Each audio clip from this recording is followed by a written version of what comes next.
Hey, Facebook fam, it's Agnes Kowalski, wealth therapist. I'm going to go with that today.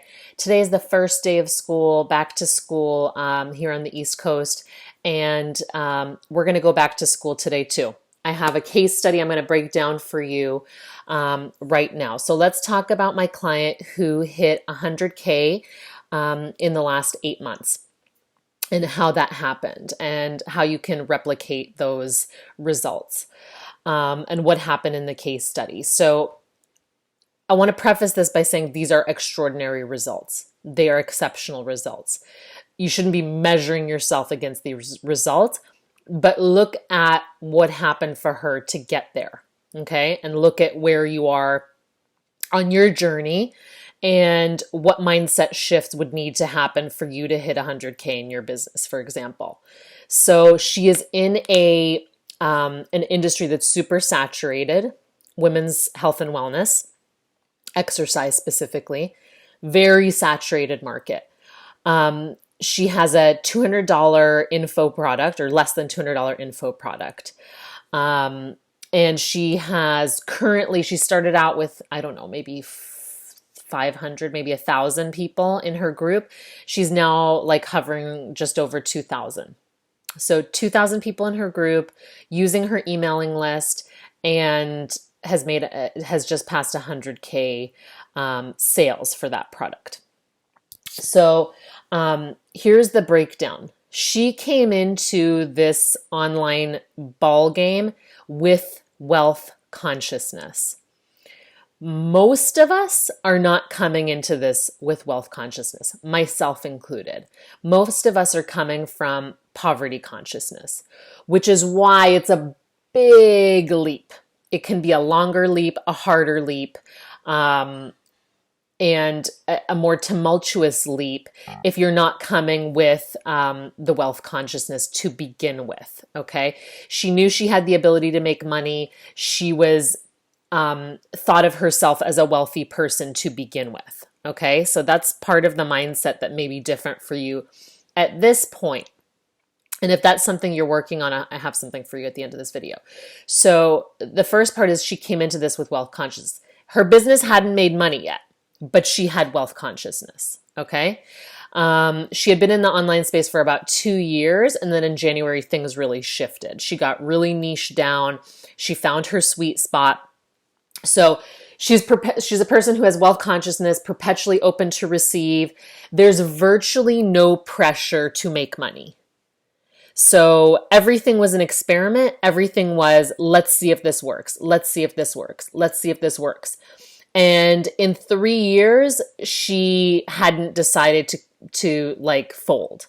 She had the mentality of like, let's keep trying until something works. Okay, there was no giving up attitude, and there was no pressure on the money, which is another poverty consciousness thing, right? That is like a constant focus, constantly watching the pot, which makes it really hard to manifest when you're constantly looking at trying to make the money. You lose the feeling of surprise, curiosity, feeling good,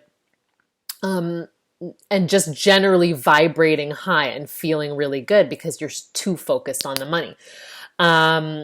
She is a definite expert in her field, 100% an expert. But again, there's other experts in her field who do same thing as she does. Like I said, it's saturated. So here's what we worked on in her mindset. Believing that she would stand out in a very saturated industry. That's number one. Working on that block. And understanding her positioning and how the more she owned herself and her own personality and her own views and opinions, the more she stood out. The more she was herself, the more she stood out. So that's something we worked on. Believing that people would buy from her as opposed to other people. Believing that people would buy. Why would they buy this product? Why couldn't they just use free stuff? Also a block. Believing that she was a brand, that she herself was a brand, that people would follow her and would be interested in what she had to say was another piece of the puzzle. And like coming out of her shell and owning that, right? Owning her expertise, owning her personality, owning her opinions, And in some cases being polarizing, like being really definite about what she believed, as opposed to where we can sometimes go, which is like being super nice about everything. And it doesn't stand out, and it doesn't like make you a leader, and it doesn't like make people interested in you. There's something polarizing about leaders. So think about that in terms of your positioning. So that's what we worked on with her mindset. And then she got into a lot of aligned action. And what were those aligned actions? So once she got into the alignment of people buying from her, and lots of people buying from her, like we imagined, what would it be like to have 50 people buy a month, or like 10 people buy a month, 20 people buy a month, 50 people buy a month. And she kind of worked through what that would feel like. What would it feel like to be making 10K? And then what would be the next step? What would you be doing if you made the 10K? Well, I'd be running live workshops. Okay, so she set that up, and those are already in motion, getting sold out. So already living in the outcome. Okay, already living in the outcome and the possibility of that happening. So what aligned actions did she take? Tons of value. She kept pivoting until she found the right type of engagement for her audience. And it takes a while to know what your people want and how they respond to you. She really stuck to her guns when things didn't feel right. Like when she tried certain social media channels, it didn't feel right. It felt too invasive of her privacy. She stopped doing that. And she just hung out where her people hung out. That is it. Only on Facebook.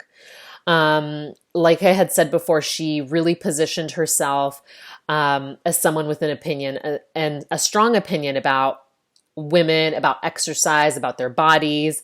And people really responded to that. She gave herself, the time.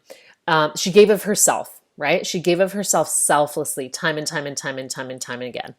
She really fosters that community. It's not 20,000, it's 2,000. And look at the amount of sales she made out of it. So a lot of word of mouth, a lot of sharing going on, a lot of referrals. And that's the best kind of advertising. It's free, right? And she kept bettering herself. She continues to push herself as an expert. She keeps taking courses and more stuff that is going to support her in her niche. Okay, so that's the breakdown of how she got there. She ran 2 sales in that time in the last 8 months that really like skyrocketed. But notice she did 2 in 8 months. She didn't do one every month. She didn't have a flash sale, all of the time. She had 2 separate occasions that she planned out. So she was also thoughtful about that. So being in control of your business as opposed to being controlled by the drive for money, and being more strategic are really important pieces to the manifesting puzzle. Okay, if this was helpful, let me know in the comments below. If you need to work on your getting out of poverty consciousness into wealth consciousness, comment below so I can include you in a private email that I'm sending out to my audience about something I have to offer for specifically that. Okay? Mwah! Talk to you guys soon.